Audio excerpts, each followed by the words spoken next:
ब्रेकनंतर जयम विशेषमध्ये सर्वांचं स्वागत। भंडारा गोंदिया लोकसभा मतदारसंघात लोकसभेसाठी अनेक नावं पुढे येत होती। मात्र आता राज्यसभेनंतर इथली परिस्थिती आणि इथलं राजकीय समीकरण बदललेली आहेत। प्रफुल्ल पटेल यांना राज्यसभेत पाठवल्यानंतर आता राष्ट्रवादीतून इथे कोणीही उमेदवार नसल्याचं चित्र सध्या तरी दिसतंय। त्यामुळे आता ही जागा भाजपाला जाणार हे जवळपास स्पष्ट झालेले आहे। मात्र भाजपाकडून उमेदवार नक्की कोण असेल या संदर्भात आजच्या जयम विशेषमध्ये आपण पाहूयात। दरम्यान राज्यसभेमुळे इथली सगळी समीकरणं बदललेली आहेत आणि त्यामुळे इथे काय बदल झालेले आहे पाहूयात आजच्या जयम विशेषमध्ये। महायुतीमध्ये ही जागा भाजपाला जाण्याची शक्यता निर्माण झाली असली तरीही महाविकास आघाडीमध्ये ही जागा काँग्रेसच्या कोट्यातून येण्याची शक्यता निर्माण झालेली आहे। या जागेवर काँग्रेसकडून नाना पटोले यांचं नाव सध्या तरी पुढे येतंय। याच संदर्भात आमच्या प्रतिनिधींनी घेतलेला आढावा आपण पाहूयात। या भंडारा लोकसभेसाठी राष्ट्रवादीचे दिग्गज नेते प्रफुल्ल पटेल हे इच्छुक होते, परंतु आता त्यांची राज्यसभेपदी वर्णी लागल्यामुळे आता या गोंदिया भंडाराच्या जागेवर भाजपाने आपला दावा मजबूत केला आहे आणि त्यामुळेच आता इथलं राजकीय समीकरण बदललं असून भाजपाकडून विद्यमान खासदार सुनील मेंढे की देवेंद्र फडणवीस यांचे निकटवर्ती सुनील परिणय फुके यांची वर्णी लागते। याकडे आता सर्वांचे लक्ष लागलेले आहेत आणि दुसऱ्या बाजूला जर महाविकास आघाडीचा विचार केला तरी महाविकास आघाडीकडे काँग्रेस प्रदेश अध्यक्ष नाना पटोले यांचा गृहजिल्हा असल्यामुळे नाना पटोले उमेदवार आणण्याची शक्यता नाकारता येत नाही। दरम्यान भंडारा गोंदिया लोकसभा मतदारसंघात कोणते विधानसभा मतदारसंघ येतात आणि तिथे कोणत्या पक्षाचे आमदार आहेत हे आपण एकदा पाहूयात। भंडारामध्ये नरेंद्र भोंडेकर हे अपक्ष आमदार, तुमसरमध्ये राजू कारेमोरे हे राष्ट्रवादीचे आमदार, साकोलीमध्ये नाना पटोले काँग्रेसचे आमदार।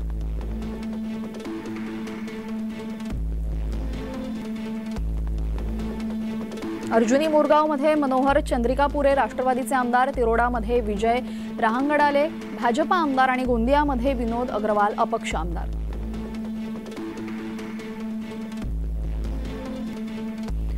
2019च्या लोकसभेच्या सार्वत्रिक निवडणुकीत भाजपाने भंडाराचे नगराध्यक्ष असलेले सुनील मेंढे यांना उमेदवारी दिली, तर राष्ट्रवादी काँग्रेस पक्षाकडून या जागेवर माजी शिक्षण राज्यमंत्री नाना पंचबुद्धे यांना उमेदवारी मिळाली। दरम्यान यावेळेस काय घडलं, निकाल कसा आला पाहूयात। सुनील मेंढे भाजपाचे उमेदवार विजयी झाले, त्यांना 6,50,243 इतकी मतं पडली, तर नाना पंचबुद्धे राष्ट्रवादीचे उमेदवार पराभूत झाले, त्यांना 4,52,849 इतकी मतं पडली। म्हणजे जवळपास 2 लाखांच्या मताधिक्याने सुनील मेंढे विजयी झाले।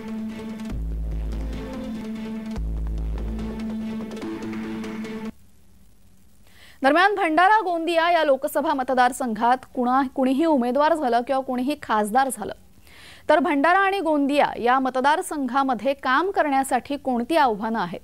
गोंदिया आणि भंडारा हा जिल्हा धानाचा जिल्हा म्हणून ओळखला जातो, तर या भागामध्ये मोठ्या प्रमाणात कृषी संबंधित उद्योगांची गरज आहे। मात्र या भागामध्ये उद्योग जास्त नाहीयेत आणि विकास या प्रकारे कसा होईल असे मोठे प्रश्न आणि या प्रश्नांकडे खासदारांनी लक्ष देण्याची गरज आहे। त्याबरोबरच शैक्षणिक सुविधा वाढवण्यासाठी भंडारा आणि गोंदिया जिल्ह्यामध्ये भर देणं सुद्धा महत्त्वाचं आहे। त्यामुळे आगामी खासदारांसमोर काय आव्हानं असतील हे आपण एकदा पाहूयात। गोंदिया भंडारा लोकसभेमध्ये खासदारासमोर अनेक आव्हाने या भागामध्ये राहतील, कारण गोंदिया भंडारा जिल्हा म्हटला तर हा धानाचा जिल्हा म्हणून संपूर्ण भारतात ओळख आहे आणि त्यामुळे कृषी क्षेत्रामध्ये मोठ्या प्रमाणात उद्योग आणणे आवश्यक आहे आणि त्यासाठी येणाऱ्या खासदाराला सुद्धा या ठिकाणी प्रयत्न करावा लागणार आहे। आणि त्याचबरोबर शिक्षण, वैद्यकीय शिक्षण आणि बेरोजगारीचा मोठ्या प्रमाणात वाढ होत असल्याने या ठिकाणी शिक्षणाच्या सोबत उद्योगांचीही या ठिकाणी यायला पाहिजे, याकडे आता नागरिकांचा भर असून लवकरात लवकर या भागामध्ये उद्योग कशा प्रकारे येतील यासाठी खासदारांनी प्रयत्न करावे असा नागरिकांचा कल आहे। दरम्यान भंडारा गोंदियाचे विद्यमान खासदार सुनील मेंढे यांच्या संदर्भातला अधिकचा तपशील आपण पाहूयात। भंडारा गोंदिया लोकसभेचे ते विद्यमान खासदार, बालपणापासूनच राष्ट्रीय स्वयंसेवक संघात, भंडारा जिल्ह्यातील आघाडीचे बांधकाम व्यावसायिक, नंतरच्या काळात त्यांनी भाजपामधून राजकीय क्षेत्रात पाऊल ठेवलं। सुरुवातीच्या काळात ते भाजपाच्या प्रदेश कार्यकारिणीचे सदस्य राहिले। भंडाऱ्याच्या नगराध्यक्षपदी विक्रमी मताधिक्याने ते निवडून आले। सुनील मेंढे यांनी अल्पावधीतच कार्यक्षम नेता म्हणून ओळख निर्माण केली। नगराध्यक्षपदाच्या काळात जिल्ह्यातील अनेक विकास कामे मार्गी लावली। याच कामगिरीच्या जोरावर भाजपाने सुनील मेंढे यांना 2019 मध्ये लोकसभेचं तिकीट दिलं। मेंढे यांनी 2019 लोकसभा निवडणुकीमध्ये राष्ट्रवादी काँग्रेसच्या नाना पंचबुद्धे यांचा पराभव केला। दरम्यान याच संदर्भात आमच्या प्रतिनिधींनी घेतलेला आढावा आपण पाहूयात। महायुतीकडून 2 नाव चर्चेत आहेत। त्यामध्ये विद्यमान खासदार सुनील मेंढे हे या भागातून पुन्हा एकदा लोकसभेचे आपल्याला तिकीट मिळावं आणि आपण सुद्धा लोकसभेचे उमेदवार राहू यासाठी त्यांनी जनसंपर्क वाढवला असून मोठ्या प्रमाणात त्यांनी आपला प्रचारही सुरू केलेला आहे आणि त्यामुळे येणाऱ्या काळात महायुतीची जागा ही सुनील मेंढेला जाते की कुणाकडे जाते याकडे आता सर्वांचं लक्ष लागलेलं आहे। दरम्यान सुनील मेंढे यांची जमेची बाजू काय आहे आणि त्यांच्यासमोर काय आव्हानं आहेत, काय म्हणणं राजकीय विश्लेषकांचं बघूयात। सुनील फुंडे मागील 5 वर्षापासून गोंदिया भंडारा जिल्ह्यातील खासदार आहेत आणि त्यांनी मोदी मागच्या 5 वर्षाच्या मोदी शासनामध्ये वेळोवेळी जे त्यांची जी ऐपत आहे तिथपर्यंत काम केलेले आहेत आणि त्यांना गोंदिया भंडारा जिल्ह्यातील इतर समाजासह त्यांचा कुणबी समाजाचा सुद्धा पाठिंबा आहे आणि त्यामुळे विद्यमान खासदार असल्यामुळे त्यांची गोंदिया भंडारा जिल्ह्यात पुन्हा वर्णी लागावी अशी एक शक्यता निर्माण झालेली आहे। पण इतरही उमेदवार या शर्यतीत असल्यामुळे कदाचित त्यांचा पत्ता कटही होऊ शकतो अशी संभावना जिल्ह्यात व्यक्त केली जात आहे। कारण त्यांच्या नावावर उल्लेखनीय असे काही मोठे कामं सध्या तरी दिसत नाही आहेत, तरी पण त्यांनी 5 वर्ष सतत जनतेत राहून काही ना काही आपली उपस्थिती दर्ज केलेली आहे। त्यामुळे कदाचित भाजप त्यांच्या नावाचा पुन्हा विचार करू शकतो। तर दुसऱ्या बाजूला भाजपाचे परिणय फुके सुद्धा या उमेदवारीसाठी इच्छुक असल्याचं समजतंय। देवेंद्र फडणवीस यांचे जवळचे मानले जाणारे परिणय फुके हे गोंदिया भंडारा लोकसभेसाठी इच्छुक असून त्यासाठी गेल्या अनेक दिवसांपासून ते जनसंपर्क वाढवण्याच्या कामात लागले आहेत। गोंदिया जिल्ह्यातील लाखानी हे निवासस्थान बनवून त्यांनी मोठ्या प्रमाणात या भागामध्ये सर्वसामान्य कार्यकर्त्यांच्या गाठीभेटी घेतल्या आणि विविध विकास कामांची सुरुवात त्यांनी केली। आपण सुद्धा गोंदिया भंडारा लोकसभेसाठी इच्छुक असल्याचे यावेळेस त्यांनी दाखवलं। मात्र परिणय फुके यांच्या सर्वसामान्य कार्यकर्त्यांशी तितका संपर्क नसल्याचं राजकीय विश्लेषकांचंही म्हणणं आहे।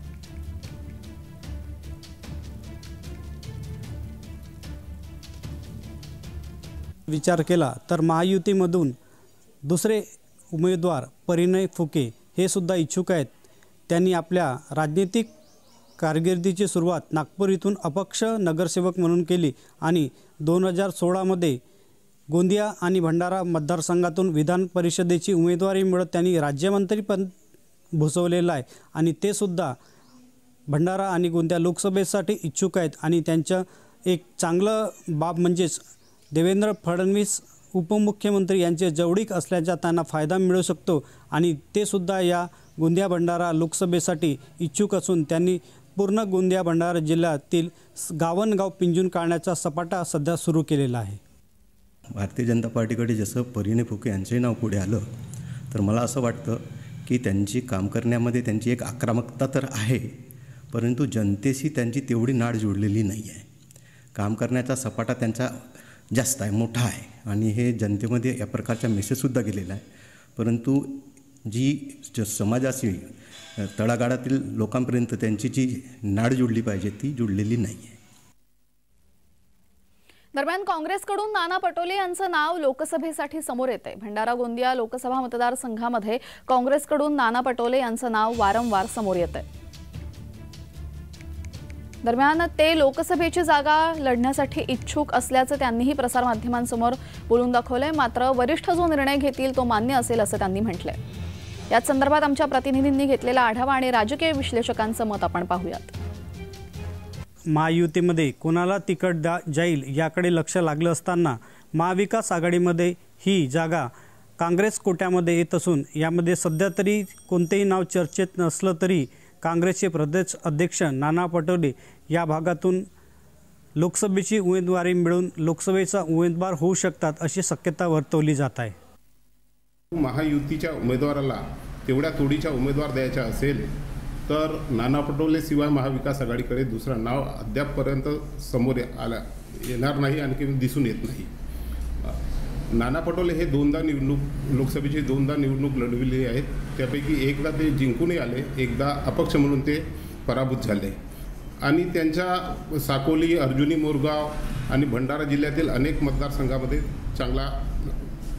त्यांचा चांगला प्रचार आहे, त्यांचे प्रसिद्धी आहे, त्यांचे आणि नावेही समोर आलेले आहेत। त्याच्यामुळे जातीगत समीकरणातून त्यांचे नाव खूप आघाडीवर राहील आणि ते तेवढ्या तोडीचे रणसंग्रामात उमेदवार राहतील असं मानले जात आहे। विद्यमान खासदार सुनील मेंढे हे सुद्धा दुसऱ्या टर्मसाठी इच्छुक असून त्यासाठी त्यांनी भंडारा आणि गोंदिया जिल्ह्यातील प्रत्येक गावामध्ये लहान मोठ्या कार्यक्रमाला हजेरी लावली।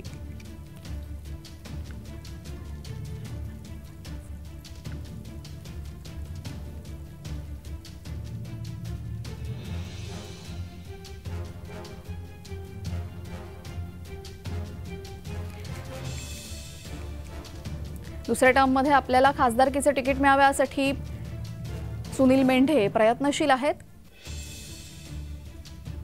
मात्र गोंदिया आणि भंडारा जिल्ह्यामध्ये मोठ्या प्रमाणात विकास कामे खेचून आणण्यासाठी कुठेतरी सुनील मेंढे अपयशी ठरल्याचं सांगण्यात येतंय।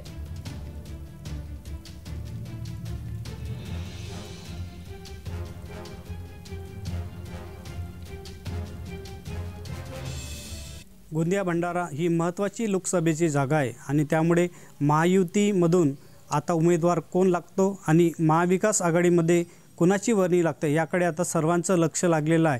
तरी मात्र गोंदिया आणि भंडारा जिल्ह्यामध्ये सर्वसामान्यांचा विकास, बेरोजगारीचा प्रश्न, शिक्षण आणि सिंचन या बाबतीत लक्ष देऊन खासदारांनी कार्य करावं अशा जनतेच्या अपेक्षा लागलेल्या आहेत आणि त्यामुळेच येणारा खासदार कोण राहील आणि नागरिकांचा कल कोणत्या बाजूने राहील हे आता वेळच सांगेल। राकेश रामटेके, जय महाराष्ट्र न्यूज, गोंदिया भंडारा।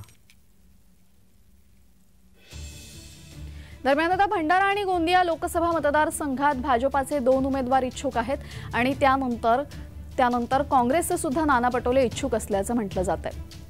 दरम्यान आता इथल्या नागरिकांची नक्की काय प्रतिक्रिया आहे, नागरिकांचं काय म्हणणं आहे, आमच्या प्रतिनिधींनी जाणून घेतलेलं आहे, पाहूयात। लोकसभेची जागा नुकतीच राष्ट्रवादीचे दिग्गज नेते प्रफुल्ल पटेल हे राज्यसभेवर गेल्याने आता ही जागा कोणाला जाईल यामध्ये महायुती की महाविकास आघाडी याकडे आता सर्वांचं लक्ष लागलेलं आहे आणि त्यामुळेच या महत्त्वाच्या जागेवर कोण उमेदवार होणार याकडे आता सर्वसामान्य जनतेचं मोठ्या प्रमाणात लक्ष लागलेलं असून आपल्यासोबत अनेक मंडळी या ठिकाणी आहेत। आपण त्यांच्याकडूनच जाणून घेऊया की भंडारा आणि गोंदिया लोकसभेची जागा कोणता उमेदवार लढू शकतो आणि या भागामध्ये कोणकोणते प्रश्न आहेत? सर, ह्या भागात खूप सारे प्रश्न आहेत। शिक्षण विभाग आहे, रोजगार संबंधित आहेत, शेतकऱ्याच्या समस्या आहेत, अजून आरोग्य विभागाच्या समस्या आहेत, ह्या अनेक प्रश्न आहेत। पण आतापर्यंत ह्या गोंदिया भंडारा लोकसभेत मार्गी लागले नाही। यावर आता कोणता खासदार येत आहे पुढं पाहू। आपण पाहू शकतो लोकांच्या अनेक समस्या आहेत आणि कोण उमेदवार राहू शकतो याबद्दल आपल्याला सांगतील की भाजपाकडून कोण उमेदवार राहू शकतो या बाबतीत? भाजपाकडून आजपर्यंत तो उमेदवार झाला नाही, पण आमचा उमेदवार म्हणजे कमळाच्या पुढं असतो। पक्ष ज्याही व्यक्तीला देईल त्याकरिता आम्ही सदैव काम करू। काँग्रेसकडून सध्या नाना पटोले यांचं नाव चर्चेत आहे, तर याबद्दल आपण काय सांगाल? नाना पटोले हे आमचे महाराष्ट्राचे नेते आहेत, महाराष्ट्राचे अध्यक्ष आहेत आणि ते मागच्या काळामध्ये भारतीय जनता पार्टीकडून खासदार बनलेले होते आणि त्यांनी शेतकऱ्याच्या प्रश्नावर आपल्या पदाचा राजीनामा दिलं होतं आणि आज काळाची गरज आहे की नानाभाऊ पटोले सारखा व्यक्ती लोकसभा लढल्या पाहिजे।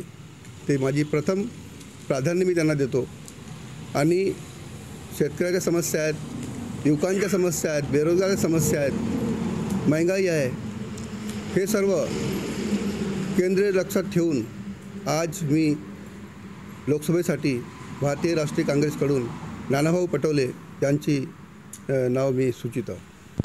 आपण पाहू शकतो की महाविकास आघाडीकडून जवळपास नानाभाऊ किंवा अन्य कोणी उमेदवार असू शकतो, परंतु महायुतीकडेही अनेक उमेदवार आहेत, त्याबद्दल आपण काय सांगाल? आपल्याला देशामध्ये मोदीजीचं नेतृत्व एक उत्कृष्ट नेतृत्व आहे, चांगलं काम करत आहेत. आपण आपल्या चॅनलच्या माध्यमातून विचारत आहे जिल्ह्याच्या अडचणी. कोणालाही कोणत्याही पक्षाला सत्ता गेली, कितीही कामं केलं तरी जनतेचा प्रश्न न संपणारा विषय आहे. आणि मोदीजीच्या नेतृत्वामध्ये शेतकऱ्याला, मजूर वर्गाला, गोरगरिबांना, शिक्षणाच्या सर्व गोष्टीवर काम होत आहे. आणि याकरता आमचं प्रफुल्ल पटेल साहेबांनी, अजित पवार साहेब मोदी साहेबांना समर्थन केलेलं आहे विकासाच्या कामावरती. आणि प्रफुल्लभाई पटेल साहेब हे राज्यसभेवर गेल्यावर आपण विचारता की आपण कोण उमेदवार राहू शकतो, तर आम्ही प्रफुल्लभाई पटेल साहेब आम्हाला जो आदेश देतील, मी प्रफुल्ल पटेल साहेबांना पक्ष मानतो. आणि प्रफुल्लभाई पटेल साहेबाशिवाय आपल्या जिल्ह्याचा विकास कोणी करू शकत नाही. आणि म्हणून प्रफुल्लभाईनं जो निर्णय घेतलेला आहे की मोदीजी चांगला कार्य करतात आणि जो युतीमध्ये जो उमेदवार राहील त्याचं आम्ही काम करू. आपण पाहू शकतो सध्या भाजपाचे खासदार सुनील मेंढे हे आहेत आणि ते सुद्धा यावेळेस लोकसभेमध्ये उमेदवार म्हणून इच्छुक आहेत. त्याबद्दल आपण काय सांगू? गेल्या 5 वर्षाचा इतिहास बघता आजपर्यंत जेही खासदार झाले असतील, परंतु सन्माननीय आमचे विद्यमान खासदार सुनीलजी मेंढे साहेब यांनी जे जनसामान्याचं जे कामं केलं, कोरोना काळातला भाग असो, कोणताही भाग असो, त्या काळात शेवटच्या टोकापर्यंत जाण्याचा नक्कीच आमच्या खासदार महोदयांनी प्रयत्न केला. त्याचीच प्रचिती म्हणून येणारा निवडणुकीत भंडारा लोकसभा निवडणुकीत महायुतीचा उमेदवार नक्की विजयी होईल. अनेक लोकांना चांगले विकास कामं केल्यामुळे सुनील मेंढे यांना सुद्धा उमेदवारी जाऊ शकते. अनेक या भागामध्ये महिलांचे सुद्धा प्रश्न आहेत. आपण काय सांगाल आणि काय प्रश्न आहेत महिलांचे? केंद्रात मोदीजींची सरकार असल्यामुळे महिलांसाठी खूप साऱ्या योजना आल्या. त्यात नारी शक्ती वंदन असो, उज्ज्वला गॅस योजना असो, यामुळे खरंच महिलांचे आर्थिक थोडंसं साधन म्हणा किंवा महिला आर्थिक निर्भर झाल्या आहेत. आणि निश्चितच मोदीजींच्या नेतृत्वावर विश्वास ठेवून इथे जो कोणीही कमळाच्या फुलाच्या किंवा भाजपचा उमेदवार असेल, मागे सुनील मेंढे साहेब हे 2.5 लाख मतांनी निवडून आले होते. यावेळी जोही उमेदवार असेल भाजपचा, तो आम्ही 4 लाख मतांनी निवडून देऊ. आपण पाहू शकतो की महाविकास आघाडी असो किंवा महायुती यामध्ये जो उमेदवार असेल त्याला आपण नक्की मतदान करू असा विश्वास नागरिकांनी दर्शवलेला आहे. राकेश रामटेके, जय महाराष्ट्र न्यूज, गोंदिया. यासह जयम विशेषमध्ये वेळ झाली. इथेच थांबण्याची सर्व प्रेक्षकांना जय महाराष्ट्र.